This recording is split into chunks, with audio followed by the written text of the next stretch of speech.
అవ్వ ఈ ఊర్లో ఉండనే ఉండ నేను. నన్ను బతకనియారు ఈ ఊర్లో. నేను మంత్రాలు నేర్చుకొని వచ్చినాకనే ఈ ఊర్లో అడుగు పెడతా అంతే. ఈ ఊరికి ఎప్పుడు అడుగు పెడతా అంటే నాకు మంత్రాలు మొత్తం వచ్చినాకనే, అంతే ఇక పోతా నేను. అమ్మ అమ్మ ఇన్నవానే నువ్వు, మన నాన్నట మంత్రాలు నేర్చుకుని అత్త నేను ఈ ఊర్లో ఉండనే ఉండని పోయిందటని ఊర్లో అందరూ అనుకుంటారు. గదేరా చింటూ, నాకు కూడా అర్థమైతలేదురా ఏం చేయాలో. పోనీ నన్ను వెతుకుదామా అంటే ఈడిపోయిందో తెలియదాయి. కనీసం ఫోన్ అన్న పట్టుకపోయి. ఇక ఆమెకు బుద్ధి కూడా తామొచ్చినప్పుడే మనకు తెలుస్తుంది ఆమెకు, అంతే. చూద్దాం ఎప్పుడు వస్తుందో మరి. అమ్మ అమ్మ నాన్న వచ్చిందే. అవునా చింటూ, నెల రోజులు పోయిందిరా. ఖచ్చితంగా ఖచ్చితంగా నెల రోజులకు వచ్చింది మళ్ళా. చూద్దాంపా. ఏమిరా చింటూ ఎట్లున్నావు? అవునీ కూడలా ఎట్లున్నావు? మీ మంచిగా ఉంది మొత్తమ్మ. నువ్వేంది మొత్తం గిట్ల తయారై వచ్చినావు?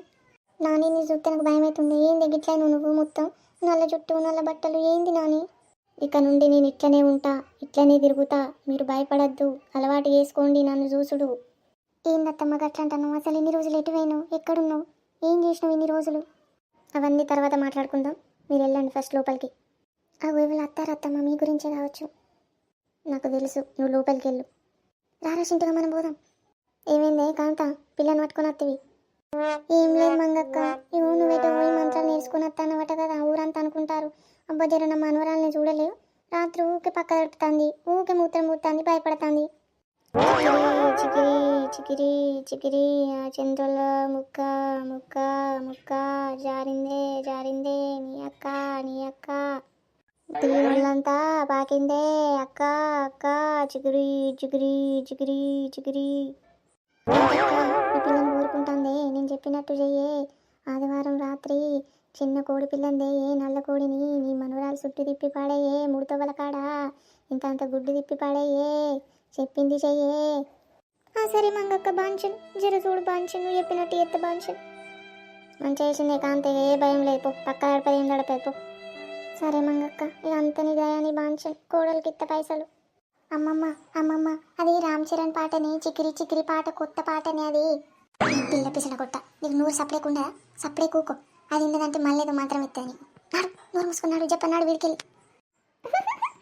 నాని నాని, నిజంగా నీకు మంత్రాలు వచ్చా? మంత్రాలు లేవు తంత్రాలు లేవు చింతగా. ఆ పిల్ల చెప్పింది కరెక్టే. రామ్ చరణ్ చికిరి చికిరి పాట మంత్రం లెక్క చెప్పిన గంతే. నాళ్ళకి తెలిస్తే ఎట్లనే?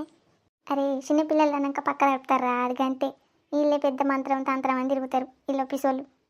ఏముంది, తగ్గలేదంటే మళ్ళీ పట్టుకొస్తుంది, మళ్ళీ మంత్రం ఇష్టాన్ని మళ్ళీ పైసలు నొక్కుతుంది అంతే. మరి ఏం చేయాలరా, నాక పని శాతనే తెలియదు. ఇక పైసలు ఎట్లా రావాలి?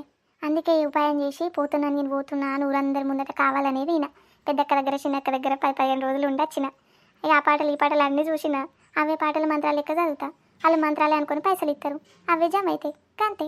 ఇవే మంత్రాలు తంత్రాలు. అమ్మా పెద్ద ప్లానింగే.